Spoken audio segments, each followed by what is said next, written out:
Bismillahirrahmanirrahim. Assalamualaikum warahmatullahi wabarakatuh. Pada pertemuan kali ini saya akan menjelaskan tentang salah satu analisis yang ada di dalam Sistem Informasi Geografi atau SIG, yaitu analisis buffering. Mungkin bagi Bapak Ibu ini bukan sesuatu yang baru ya, mungkin di buku teks SMA dan mungkin buku-buku SIG sering mendengar istilah buffering ya. Nah, pada hari ini kita akan melihat bagaimana aplikasi buffering ini dengan menggunakan Quantum GIS untuk beberapa studi kasus ya. Mungkin dalam hal ini saya mencontohkan 2 studi kasus ya. Kemudian kita lihat dulu apa itu buffering ya. Buffering adalah fungsi yang akan menghasilkan layar spasial baru, menghasilkan layar data spasial baru dengan bentuk poligon, kemudian serta memiliki jarak tertentu dari unsur-unsur spasial yang menjadi masukannya. Jadi pada dasarnya adalah buffering ini nanti akan menghasilkan layer baru, dan itu si layer tersebut bentuknya poligon maupun garis ataupun lingkaran, dan dia memiliki radius tertentu yang sudah kita setting berapa radius itu dan berapa jarak itu ya. Baik, kemudian ini contoh ya, contoh yang saya kutip dari internet, ini saya ambil. Contoh misalnya ini adalah sungai utamanya. Ini sungai utama, ini sungai di daerah Kabupaten ini ya, Kecamatan Kupang Tengah, Kabupaten Kupang, Nusa Tenggara Timur. Jadi yang biru tua ini adalah sungai, ungu tua. Nah, ketika kita meminta buffering misalnya 30 meter dari alur sungai, maka hasilnya inilah yang ungu ini adalah hasil bufferingnya. Dan nanti kita bisa digunakan untuk analisis, misalnya kita mau melakukan pelebaran pada sungai. Nah, ini kan kasusnya seperti itu. Ini misalnya sungai yang tengah ini, kita mau perlebar 30 meter ke kanan kiri. Nah, sebelum kita turun ke lapangan, kita pengen mengetahui kira-kira berapa rumah yang akan tergusur oleh pelebaran sungai tersebut. Nah, itu bisa dilakukan dengan buffering ini. Jadi kan ini kan dengan di buffer 30 meter, ini kanan kiri ini di buffer itu berarti dia membuat poligon baru. Jarak dari sungai inti ke sini itu adalah 30 meter, ini 30 meter. Dan kita bisa lihat berapa unit rumah yang akan tergusur. Jadi seperti itu salah satu contohnya. Kemudian yang kedua, ini juga untuk contoh buffering untuk radius. Misalnya di sini terjadi ledakan nuklir misalnya. Nah, maka berapa radius yang radius amannya misalnya 2 kilo, maka di daerah mana 2 kilo itu. Dan misalnya radius kedua 10 kilo, berarti batasnya ini gitu. Nah, kalau ini kebetulan contoh pelayanan jangkauan rumah sakit. Jadi jangkauan pertama, primer, sekunder, dan tersier. Nah, ini juga bisa digunakan kita untuk melihat ini apa namanya, sekarang kan di sekolah menggunakan sistem zonasi sebagian ya. Nah, itu melihat radius dari zona sekolah kita sampai kecamatan sampai desa mana, itu bisa menggunakan buffering ini. Kemudian kita lihat lagi, ini juga buffering ya. Ini contoh buffering di mana dia sama, ini memperlebar sungai. Nah, ini dia titik-titik ini di buffering juga untuk melihat keterjangkauannya. Kemudian studi kasus yang akan kita lakukan pada hari ini adalah, jadi seperti ini Bapak Ibu, saya punya data pemilik skripsi dari anak-anak UGM. Dia plotting ya dengan menggunakan GPS, atau seperti Bapak Ibu kemarin waypoint itu dengan menggunakan GPS, dia memplot seluruh minimarket yang ada di Kecamatan Sleman, Yogyakarta. Nah, dia pengen mengevaluasi berapa unit minimarket yang melanggar aturan Pemprov ya, Provinsi DIY itu. Nah, studi kasusnya adalah berdasarkan referensi yang saya miliki, peraturan pemerintah daerah terkait radius antara pasar tradisional dengan minimarket adalah 1000 meter. Sehingga pembukaan minimarket harus berjarak 1000 meter dari pasar tradisional.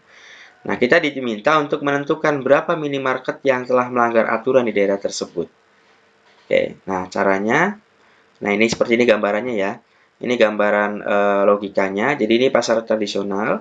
Nah, aturan di Yogyakarta itu adalah 1000 meter dari pasar tradisional baru boleh dibangun minimarket. Kemudian radius 1000 meter ke kanannya juga sama, kanan kiri. Jadi bicara radius. Radiusnya adalah 1000 meter, baru ada boleh minimarket. Nah, pada studi kasus ini kita akan melihat berapa unit minimarket yang melanggar aturan ini. Baik, untuk mempersingkat waktu, kita langsung saja masuk ke quantum GIS kita. Baik, Bapak Ibu, quantum GIS kita sudah terbuka seperti ini. Kemudian jangan lupa Bapak Ibu download bahan hari keempat ya yang sudah saya share tadi, yang akan kita gunakan dalam latihan studi kasus untuk buffering ini. Nah, caranya kita akan langsung saja masuk pada analisis untuk mengevaluasi jarak antar pasar tradisional dengan minimarket tadi ya. Nah, caranya adalah kita buka datanya ya dengan cara add data, klik add data yang ini, klik add data. Nah, add data seperti ini ya, dan ini jangan sampai tertukar. Kalau posisinya ada di raster, itu jangan langsung dibuka, harus digeser ke vektor. Kenapa? Karena bahan yang digunakan adalah jenis data vektor. Nah, atau hasil digitasi ya. Dan digitasi dan plotting seperti Bapak Ibu kemarin. Oke, berikutnya kita pilih browse. Kita pilih browse. Kita arahkan pada folder penyimpanan data untuk latihan bufferingnya. Itu ada di dalam folder analisis buffering. Nah, kan kemarin Bapak Ibu sudah download, tadi sudah download bahan latihan 4. Di sana ada analisis buffering. Ini kita buka. Dan kenapa ini kan tampilannya kalau Bapak Ibu baru buka, itu sangat banyak ya seperti ini. Karena dia posisinya all files. Nah, seperti ini. Sedangkan yang kita mau buka adalah yang SHP. Nah, cara sederhananya, klik all filenya, diganti ke posisi S3 ya, SHP, S3 save file. Oke. Nah, maka yang muncul cuma ini. Kemudian, biar lebih mudah, kita bukanya langsung blok saja. Seperti ini. Kemudian pilih open. Oke, setelah open, pilih add ya. Pilih add. Oke, kita tunggu. Jadi, oke, sudah muncul. Seperti ini. Ini masih ketutup ya antara garis dengan titik. Kita geser ke bawah yang administrasi Kecamatan Depoknya. Oke, seperti ini. Nah, agar lebih mudah untuk membedakan mana pasar dan mana minimarket, ini kan bentuknya masih bulat semua ya, masih titik semua. Mungkin kita bedakan pada salah satu item yaitu pasar. Ya, layer pasar kita ganti simbolnya. Caranya adalah klik kanan, kemudian pilih properties. Pilih properties, kita tunggu layar propertiesnya. Nah, setelah itu kita pilih simple marker. Maaf, ini kita nggak usah pakai. Oke ya, saya lupa. Ini pilih simple marker, kemudian geser ke bawah. Sini pakai yang kotak ya, yang kotak seperti ini. Kemudian diangkat ke atas. Ini kalau nggak terlihat. Kemudian ini kita bisa rubah warnanya supaya lebih mencolok. Mungkin saya ganti warna yang cerah ya. Ini dalam rangka supaya supaya dia agak terlihat gitu dari sisi tampilan warna. Tapi sebenarnya tidak masalah dari sisi analisis ya. Oke. Kemudian pilih OK. Nah, pasarnya warna kuning ya.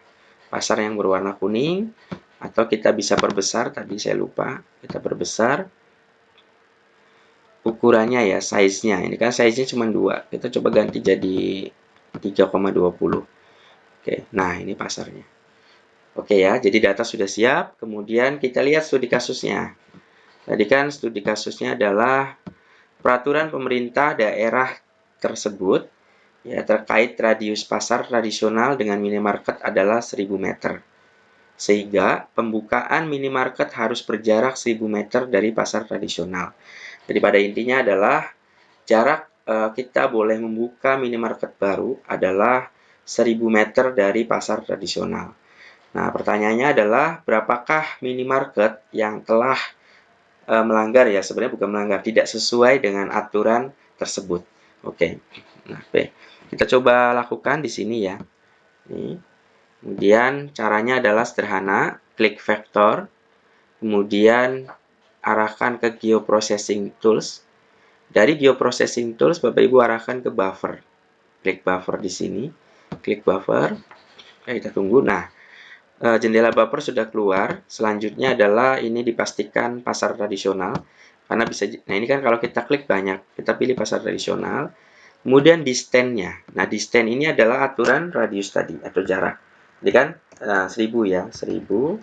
Kita ketik 1000, 0 ke belakang setelah titik itu kita abaikan.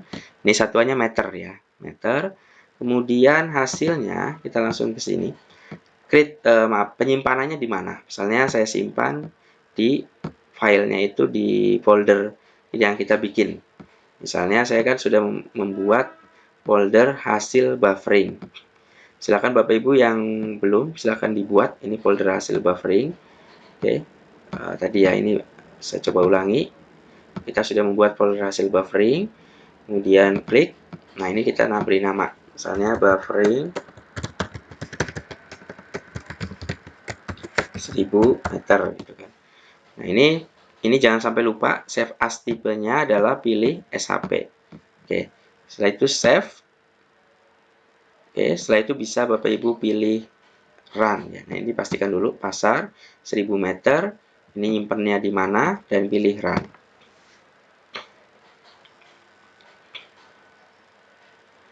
Dan ini sangat cepat Bu ya, karena datanya kebetulan sedikit. Kalau datanya banyak, pasti ini prosesnya juga banyak. Nah, oke, ini jadilah lingkaran-lingkaran ini radiusnya adalah 1000 meter. Mungkin agar lebih jelas, saya coba ganti warnanya ya dengan cara klik kanan, pilih properties. Kita ganti warna hasil buffernya ini supaya lebih lebih terlihat gitu. Kita rubah warnanya menjadi warna merah. Oke, nah ini. Nah, bisa kita lihat bahwa ini kita geser ke atas pasarnya, bahwa yang titik yang berada di dalam lingkaran ini adalah minimarket yang tidak sesuai dengan aturan tersebut ya, aturan 1000 meter dari pasar tradisional. Jadi seperti itu, sangat sederhana ya Bu. Nah, kita bisa melihat satu kabupaten atau satu kecamatan dengan cepat mana unit minimarket yang tidak sesuai dengan aturan di pemerintahan tersebut. Baik, nah ini sebenarnya kita kalau sudah seperti ini, tinggal menghitung berapa unit ya kalau secara manual. Oke, kalau kasus ini mungkin bisa dihitung dengan manual karena sedikit. Tetapi bisa dibayangkan jika itu kita analisisnya satu kabupaten atau satu provinsi yang dimana ada ribuan ribuan unit dari minimarket, maka apakah bisa dihitung manual? Ya jawabannya bisa, tetapi butuh waktu yang sangat-sangat lama. Nah, cara cepatnya untuk melihat ada berapa unit minimarket yang melanggar aturan tersebut sederhana ya. Caranya tinggal klik vektor, kemudian Bapak Ibu pilih geoprocessing lagi. Kalau tadi memilih buffer, sekarang pilihlah cliff. Pilih cliff. Dari cliff ini dipastikan inputnya adalah minimarket ya, Bapak Ibu. Inputnya minimarket. Overlay layernya adalah buffering. Karena maksudnya adalah si titik minimarket itu akan diklip oleh buffering itu, hasil buffering itu. Nah, hasilnya bisa Bapak Ibu save ke sana ya, ke tempat penyimpanan tadi. Saya misalnya save dengan hasil minimarket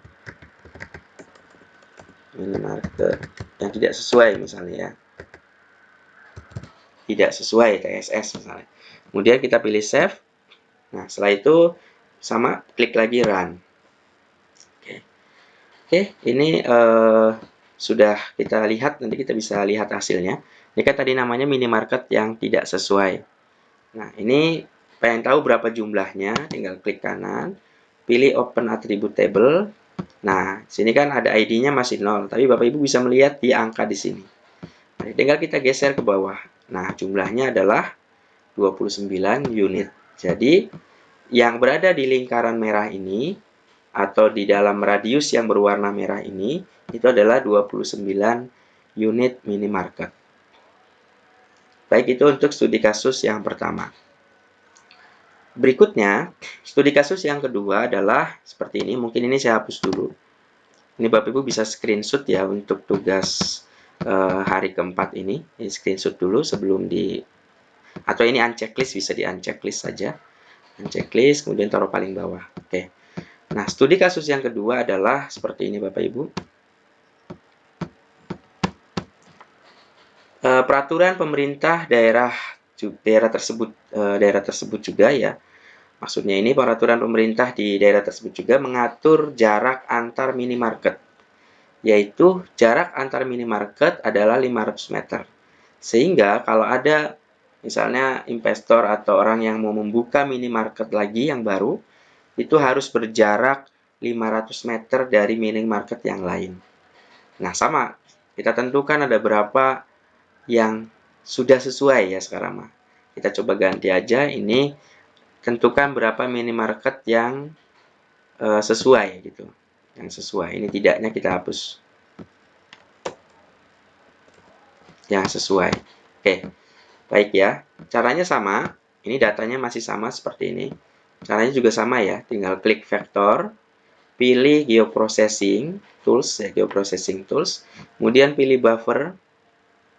Nah, kalau tadi yang dipilih adalah pasar, sekarang karena kita mau menentukan radius jarak antar minimarket, maka yang kita pilih adalah minimarket di sini.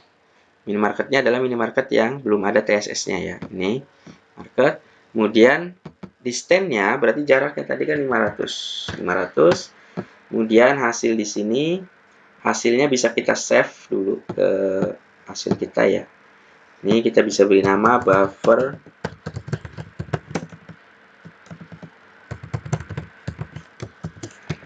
gitu kan, M 100 meter. Kemudian pilih save.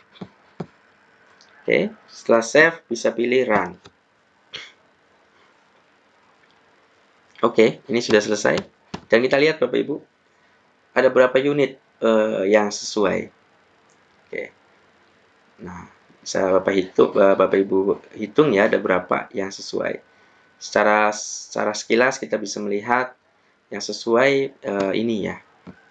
Ini kan sesuai dengan aturan yang kedua, tetapi tidak sesuai dengan aturan yang pertama, karena dia masih di dalam zona 1000 meter di pasar ini, gitu kan. Oke. Dan ini bisa menjadi acuan untuk para